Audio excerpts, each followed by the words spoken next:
Hey everybody, Jeffrey Powers here from Geekazine.com. I'm going to take a look at the Sony Handycam PJ710. Hey everybody, Jeffrey Powers from Geekazine. Think magazine, put in a geek. You've got Geekazine at Geekazine.com. Got a question? You can Twitter me at Geekazine. You got an email? You can email me at Geekazine@gmail.com. Geekazine@gmail.com. All right, hey, special feed. We're talking and reviewing this little camera right here. It is the Sony Handycam PJ710.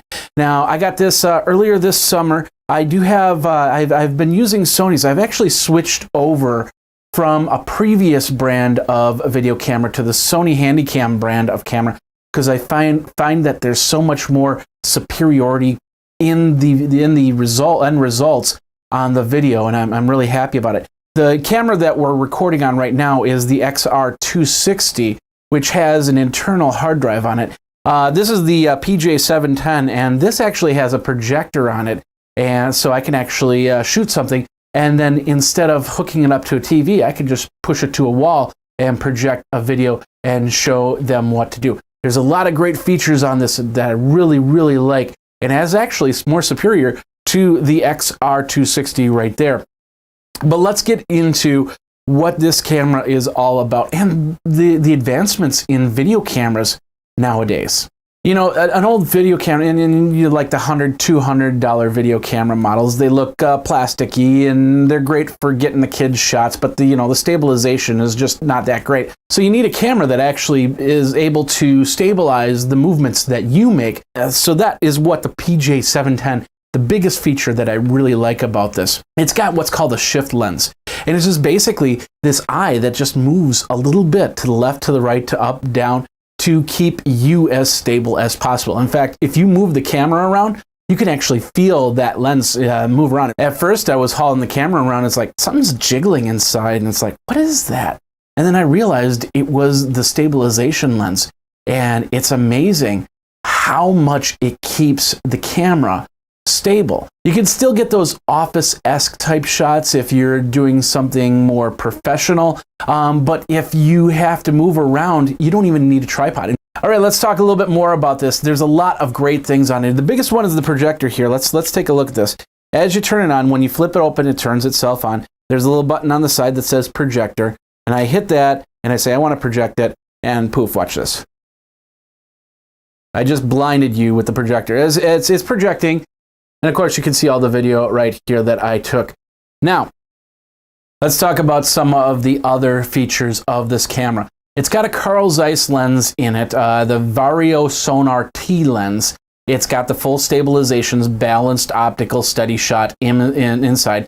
The aperture goes from f1.8 to 3.4. Optical zoom is 10x, while the digital zoom gets you up to 120x.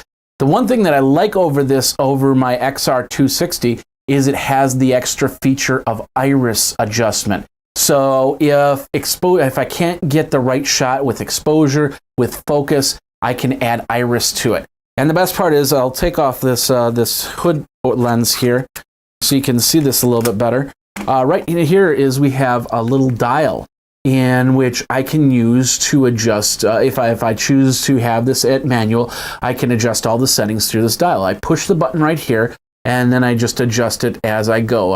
If I want to adjust the iris, if I want to adjust the focus, if I want to adjust the exposure, and a few other settings, I can do it straight from this dial. Now, just like the XR260, this has a full 5.1 surround sound, and I am impressed on how it captures audio and doesn't destroy audio. I have it set to a low, just like with the XR260. I have it set to low, not to normal, so if higher end noises come in, it doesn't clip out the audio. I set this camera up above my band, one of our gigs, and it actually recorded to the point where the sound was even usable. I was just doing video B-roll shots, and I was listening to the sound, and it's, wow, that's pretty darn good. I could probably take a couple songs and put them on the website so people see what we do. And it's pretty amazing because if you're a cinematographer, you could actually set this up into a corner and it might catch some sounds that you didn't expect. And then all of a sudden you're going, well, we need to use those sounds inside of our system here. So let's bring that sound in here. And like I said, you can set it up for 2-channel sound or full 5.1. A little bit more of the specifics here. The LCD is a 3-inch extra fine LCD display. An angle adjustment, you can basically open it up. You can use it like this. You can flip it around like I normally do, and I can do selfies just like this. I can zoom in, I can zoom out pretty easily. Brightness control on here, and then of course the guide frame and a full touch panel, which then I can adjust my focus, I can adjust my my exposure, and many other settings right from here. This one, the 710 model, does not have a hard drive in it. The 790 model does. It has a 96 gigabyte flash drive in there, as opposed to the 260 here, which actually has a regular hard drive in it. And so you could actually, with the 790, you could record a few hours worth of video. Now, I have a 16 gigabyte card in here, class 10, and if I go a full 1080p, that's about 2.5 hours worth of recording. The PGA series also comes with a remote control, which is perfect. So if you're actually using it as a projection mode to watch some of the movies that you've created, you can use the remote and don't have to get up and punch any buttons and move around the camera, so you'd have to refocus it onto the wall. The one thing about that remote control is I found that, you know, it's not a full 360. You got to find a good sweet spot to actually push the button. And I got about 5-6 feet away from the camera, and it got harder to actually have that button work. Of course, I was in a club. It was a darker situation, so I probably didn't read the remote, but well, you know, that's what I've found so far. Some other things about this camera: it does have night shot, which is really cool. I've never had a video camera with night shot, so I had a little bit of fun with it, doing a little bit of ghost hunter geek stuff. It's GPS location device, just like most of the Handycams, so you can actually get more specifics. When you download it to a computer, it'll have a lot of the stats in there, like for instance, the resolution, the type of camera, the location that you actually took that. It's also got a shoe in here, so you can put on a light, you can put on other devices. They have a Wi-Fi device. Now, the PJ790, if you hook up the Wi-Fi device, you can actually control it with your iOS device. Plus, you can put on extra things such as an external microphone. Sony makes one. They've got a couple from Rode and a couple others you can actually put on here. So if you're looking for a more directed sound or your favorite microphone in doing some sort of shooting, you can put that in there and plug that up into the camera, of course. On the side here, just like the other Handycams in the 700, 2000 or more range, they have the ability to actually hook up a microphone and, of course, headphones. And like I said, the proprietary Sony cable, so you can have a remote zoom in, zoom out record button if you wanted to. Plus, the breakout cable also plugs in here. So if you do hook this camera up to a TV with standard RGB, you can do so, and that comes with the camera.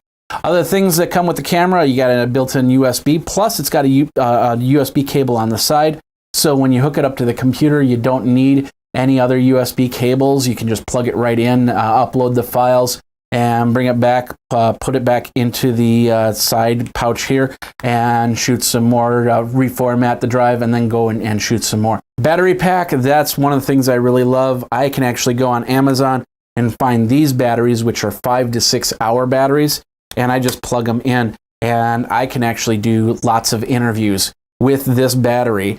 This one, like I said, I have to switch out cards, but if I did have internal memory on this one, I could go for hours without having to worry about recharging, and that's pretty cool, or taking a cable for that matter.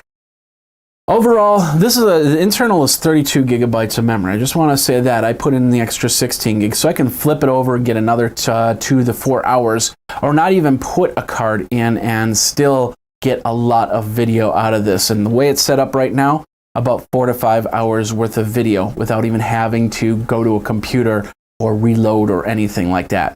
Once again, this is called the PJ710 out of the 700 series. They have the 710, the 790 with projector built in, so you can show off those videos after you record them with the balanced optical steady shot that gives you the ability to make some great video of your kid, of a TV show, maybe a YouTube video, or even Geekazine special media feed. So check it out. It'll be at your favorite store. We'll have links in the show notes where you can get yourself the PJ series. I'll have the PJ710 and the PJ790 series, so you can purchase it from right there off of Geekazine.com. And of course, that helps Geekazine, so thank you very much. That does it for this episode of the Geekazine special feed. If you've got a product that you want me to take a look at, let me know. Twitter me over at Geekazine, think magazine, put in a geek, or geekazine@gmail.com. Until next time, this is Jeffrey Powers. Thanks a lot for watching. We'll see you next time on the special media feed.